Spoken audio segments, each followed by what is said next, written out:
RSS तशी मुस्लिम विरोधीच आहे. RSS ही ख्रिश्चनांच्या विरोधीच आहे. हिंदूंच्या रक्षणासाठी काम करणार असं म्हणतात, फक्त आरएसएस भाजपसाठीच काम करते. मोहन भागवतांनी तर ओपन चॅलेंज दिलं. अचानक भागवतांना मुस्लिमांचा पुळका का आला माहित नाही. अचानक मोहन भागवतांना ख्रिश्चनांचा पुळका का आला माहित नाही. हेच मोहन भागवत कधी काळी म्हणाले होते मुस्लिमांचा आणि हिंदूंचा डीएनए एक आहे. आणि याच आरएसएसच्या मुशीतली लोक कट्टर हिंदुत्ववादी आहेत आणि कट्टर मुस्लिम विरोधी सुद्धा आहेत. आणि ते मोहन भागवत म्हणतात की आरएसएस मध्ये मुस्लिमांना प्रवेश देणार, ख्रिश्चनांना प्रवेश देणार. मग इतके दिवस जे अंधभक्त किंवा द ग्रेट हिंदुत्ववादी तुम्ही घडवले, ज्यांना फक्त धार्मिक द्वेष करायचं त्या ठिकाणी तुम्ही शिकवलं, त्यांना तशाच पद्धतीने घडवलं.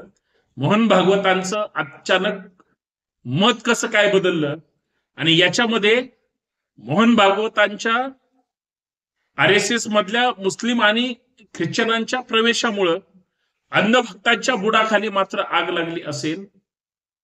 कारण लोकांना सगळ्या माहिती आहे, महाराष्ट्रासह देशभरामध्ये जेवढे काही भाजप आणि आरएसएस विचारांची लोक आहेत, जी आरएसएसच्या विचाराची लोक असतात तीच भाजपमध्ये आहेत. पण भाजपच्या विचारांची लोक जी आहेत ती 100% आरएसएसच्या विचाराची आहेत. आरएसएसच्या विचारधारेची लोक इतर पक्षांमध्ये सुद्धा आहेत, परंतु त्यांचं जास्त प्रेम भाजपवर आहे. मोहन भागवतांनी अजून शिळ्या कडीला ऊत आणला. आणि माझं सुद्धा ठाम मत आहे की आरएसएसची लोक फक्त भाजपमध्येच आहेत हे डोक्यातून काढून टाका. आरएसएसची लोक भाजपमध्ये तर आहेतच आहेत, पण इतर सुद्धा राजकीय पक्षांमध्ये आहेत, जे सत्ताधारी सुद्धा असतात आणि विरोधी बाकावर सुद्धा असतात. आणि मोहन भागवतांनी हे सुद्धा मान्य केलंय की आम्ही फक्त भाजप समर्थक आहोत असं समजायची काही गरज नाही. आरएसएस हे सगळ्या पक्षामध्ये आहे, कारण तिथं हिंदू आहेत. म्हणजे हिंदू नावाचं कार्ड खेळून भाजपला ज्या काही हिंदू मधल्या सगळ्या जाती आहेत त्यांना खुश करायचंय आणि आपल्याकडे गुलाम बनवून ठेवायचंय, याच्यापेक्षा वेगळी दुसरी गोष्ट नाही. पण आरएसएसला अचानक मुस्लिमांचा पुळका आला. गल्लीपासून दिल्लीपर्यंतचे भाजपचे हिंदुत्ववादी सगळे कार्यकर्ते एक नंबरचे मुस्लिम द्वेष्टे आहेत. आता उद्या मुस्लिम समाजाची लोक जर आरएसएस मध्ये आली, किती भयानक आहे हे. आता सुद्धा काही कार्यकर्ते आहेत त्यांना संगत एंट्री एका दाढी हे करून, बिगर दाढीच्या लोकांना कदाचित ते आरएसएस मध्ये संधी देत असतील, माहित नाही मला. मी काय त्यांच्या ते शाखा कधी पाहत नाही, जायचा तर संबंधच येत नाही. परंतु जर मुस्लिमांना उद्या घेण्याचा प्रयत्न केला तर मुस्लिम दृष्ट्या सगळ्या लोकांनी शेजारी एक मुस्लिम येऊन उभा राहणार आहे हे त्या हिंदुत्ववाद्यांना किती झोंबल. मग ते हिंदुत्ववादी मोहन भागवतांच्या वाक्याशी सहमत असतील का, हा माझा सगळ्यात महत्वाचा प्रश्न आहे. आणि याच प्रमुख दोन्ही धर्माबद्दल जे काही फार प्रेम उफाळून आलंय, म्हणजे मोहन भागवतांना अचानक मुस्लिमांवर आणि ख्रिश्चनांवर प्रेम आल्यामुळं ते आता कुणाला त्या ठिकाणी कुशीत घेतील, मांडीवर घेतील, हा संशोधनाचा विषय. पण याच प्रमुख मुद्द्यावर चर्चा करायचे. मित्रांनो, सर्वांना नमस्कार, जय शिवराय, जय महाराष्ट्र. मी संतोष शिंदे. या सामाजिक विचारपीठावर अर्थात संतोष शिंदे ऑफिशियल या हक्काच्या आपल्या युट्यूब चॅनलवर मी संतोष शिंदे आपल्या सर्वांचं मनमोकळ्या पद्धतीने स्वागत करतो. विनंती एकच आहे की तुम्ही हे चॅनल सबस्क्राईब करा, व्हिडिओ जास्तीत जास्त शेअर करा, इतर मोठे चांगले व्हिडिओ सुद्धा पाहत चला. सगळ्यात महत्वाचं, हे चॅनल जास्तीत जास्त लोकांपर्यंत हा व्हिडिओ शेअर करायला विसरू नका. हे लाईक केल्यानंतर एक बटन येतं, त्याच्यावर सुद्धा क्लिक करा. आणि सगळ्यात महत्वाचं, या मुद्द्यावर, या विषयावर तुमचं काय मत आहे हे चांगल्या आणि सकारात्मक शब्दात कमेंट करायला विसरू नका. मी चर्चा करतोय RSSचे सरसंघचालक मोहन भागवत हे नेहमी वादग्रस्त वक्तव्यावर किंवा वाचाळवीर म्हणून किंवा वेगळी मतांतर त्यांची असतात, ज्याच्याबद्दल महाराष्ट्रामध्ये देशामध्ये चर्चा होत असते. आता सुद्धा त्यांनी एक वक्तव्य केलं ज्याच्यामुळे महाराष्ट्रात आणि देशभरात सुद्धा चर्चा आहे. म्हणजे महाराष्ट्र भाजपचे सगळे लोक मुस्लिम धर्मीयांना कशा पद्धतीने बोलतात हे वेगळं सांगायची गरज आहे का? उलट दुसऱ्या पक्षाच्या नेत्यावर ते जनाब असं पहिल्यांदा नाव घेऊन मग इतरांवर टीका करतात. मग आता याच सरकारमधले केंद्रातली माणसं ते सुद्धा ज्या पद्धतीनं मुस्लिमांबद्दल बोलतात भयानक आहे. युपीच्या मुख्यमंत्र्यांचं उदाहरण घ्या, महाराष्ट्राच्या मुख्यमंत्र्यांचं उदाहरण घ्या. म्हणजे ह्यांची मतं ही कशा पद्धतीची आहेत हे वारंवार त्यांच्या जवळची लोक हे दाखवून देतात. आता त्यांच्याच भाजपची जी आयडियोलॉजी आहे, बॅकबोन आहे, ती म्हणजे RSS. भाजपला शून्यातून आता डॉलर करण्यामध्ये RSSचा सगळ्यात महत्वाचा वाटा आहे. त्याच्या सरसंघचालकांनी असं वक्तव्य केलंय जे तुम्ही सुरुवातीला किंवा आता पाहिलंच की मोहन भागवत असं म्हणतात की RSS मध्ये मुस्लिमांना सुद्धा दारं खुली आहेत, ख्रिश्चनांना सुद्धा खुली आहेत.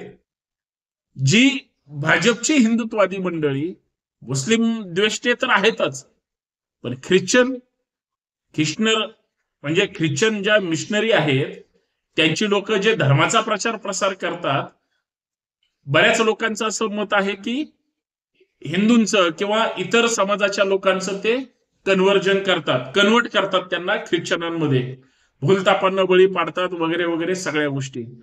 आज तुम्ही RSS मध्ये ख्रिश्चनांना घ्याल आणि उद्या अख्खी RSSच त्यांनी ख्रिश्चनांमध्ये कन्व्हर्ट केली तर काय उत्तर देतील मोहन भागवत? हा मला पडलेला प्रश्न आहे. मग ते जर असे धर्मांतर करत असतील तर त्यांचे विचार शाखेला आल्यावर सुद्धा तिथं मांडतीलच ना ते. आणि जर मोहन भागवतांचं असं मत असेल की फक्त आमचीच विचारधारा आम्ही सगळ्यांवर लादणार, दुसऱ्याची विचारधारा आम्ही स्वीकारणार नाही, म्हणजे RSS मध्ये तशीही लोकशाही आहे की नाही हा संशोधनाचा विषय, मला माहित नाही, परंतु लोकशाही असेल असंही वाटत नाही.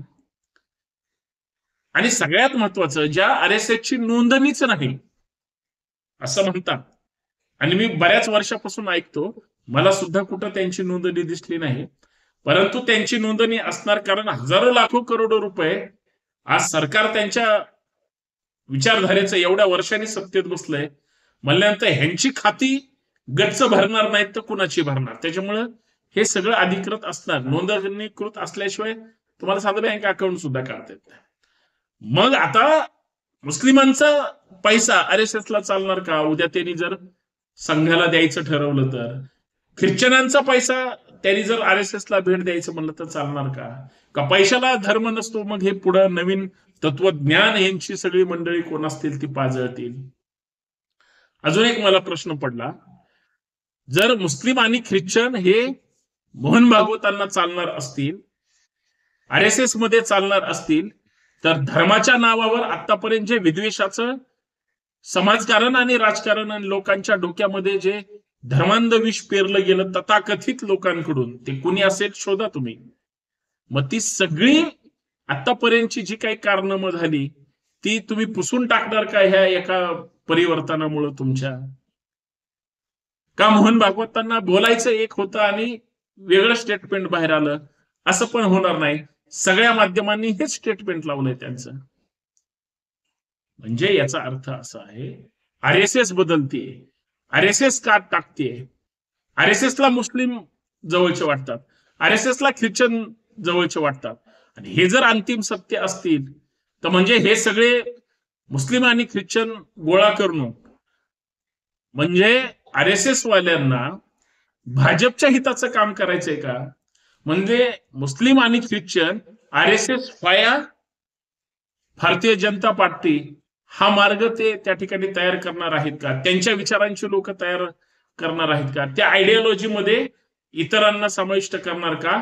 कारण मला असा संशय, बरीच मुस्लिमांची सुद्धा लोक भाजपमध्ये काम करतातच, त्यांना आरएसएस मध्ये एंट्री असेल नसेल, मोहन भागवतांच्या ह्या एका स्टेटमेंटचा संदर्भ घेऊन मुस्लिमांची एखादी शिष्टमंडळ मोहन भागवतांना भेटली तर वाईट वाटायची गरज नाही, ख्रिश्चनांची एखादी शिष्टमंडळ मोहन भागवतांना भेटली वाईट वाटायची गरज नाही, आणि ह्यांची मागणी काय असेल की आम्हाला आरएसएस मध्ये प्रवेश मिळाला पाहिजे. ज्या मोहन भागवतांनी जाहीर स्टेटमेंट केलंय, मोहन भागवतांनी सांगितलंय या मुसलमानांनो आरएसएस मध्ये, या ख्रिश्चनांना आरएसएस मध्ये, याचा अर्थ या मागचं षडयंत्र, मग इतक्या दिवसाचं धार्मिक ध्रुवीकरण, टीकात्मक राजकारण आणि नेत्यांची एकदम कडवट भाषणं, याला काय उत्तर त्या ठिकाणी मोहन भागवतांकडे असेल किंवा भाजपकडे असेल, आरएसएस कडे असेल, हा संशोधनाचा विषय आहे. परंतु काहीही घडू शकतं. एखादी गोष्ट साध्य करण्यासाठी शत्रूशी सुद्धा सेटलमेंट होत असते. हे तर जिवंत माणसं आहेत जी फक्त जाती धर्मात विभागलेली आहेत, त्यांना त्या ठिकाणी मतांच्या त्या सगळ्या गरजेसाठी जर हे करणार असतील, भले त्यांना मुस्लिमांना आणि ख्रिश्चनना येण्यासाठी मोहन भागवतांनी अटी शर्ती लावल्या असतील, काही प्रस्ताव प्रपोजल त्यांच्या समोर ठेवलं असेल, पण जे काही ठेवलंय कडवट हिंदुत्ववाद्यांना जबरदस्त चपराक आहे असं मला म्हणावं लागेल. पण ज्यावेळेस मुस्लिम आणि ख्रिश्चन आरएसएस मध्ये सहभागी होतील, म्हणजे याच्या अगोदर नाहीत का, हा जर प्रश्न असेल तर तो प्रश्न होऊ शकत नाही, असतील सुद्धा, एक असला तरी खूप झालं. मग तसं असेल तर मग ज्या काही महाराष्ट्रात आणि देशात धार्मिक ध्रुवीकरणाच्या घटना घडतात त्यावेळेस सूत्रच ही म्हणजे मुस्लिम आणि ख्रिश्चन समाजाची माणसं त्या वादाला थांबवण्यासाठी किंवा हा सगळा मुद्दा लोकांमध्ये घेऊन जाण्यासाठी प्रयत्नशील असतील का, हा मला पडलेला प्रश्न आहे. परंतु मित्रांनो, मोहन भागवतांच्या एका आत्ताच्या वाक्यामुळं, पूर्वी सुद्धा त्यांनी डीएनए एकत्र केला होता, सगळे चिडीचूप गप्प होते, कारण भाजपचा एक प्रोटोकॉल आहे, आरएसएसच्या विरोधात कधीच आयुष्यात बोलायचं नाही, तुम्हाला ते पटो किंवा न पटो. म्हणून कुठल्याही भाजपवाल्यामध्ये किंवा आरएसएसच्या व्यक्तीमध्ये मोहन भागवतांच्या त्या वाक्याला खोडून काढण्यासाठी कुणीही पुढाकार घेणार नाही, कुणाच्यात ही हिंमत होणार नाही, कारण ते सगळे त्यांच्या विचारांचे लाभार्थी आहेत. हिंदुत्ववाद्यांची आता दातखिळी बसली की उद्या मुस्लिम आणि ख्रिश्चन जर आरएसएस मध्ये आले, त्यांना जर मोहन भागवतांनीच सर्टिफाईड केलं आणि त्याच्यानंतर सगळे येऊ लागले, तर हे कुणाला विरोध करून स्वतःची पोटं भरणार, हा मला पडलेला प्रश्न आहे. तुमच्या समोर जे काही प्रश्न असतील कमेंट करून नक्की सांगा. धन्यवाद. जय शिवराय. मी बोलतोय ते खरं आहे की खोटं आहे, या विषयावर तुमची कमेंट, सडेतोड, रोखठोक, जे तुमच्या मनात असेल काय ते इथं कमेंट करावी, एवढीच माफक अपेक्षा आहे. जय शिवराय.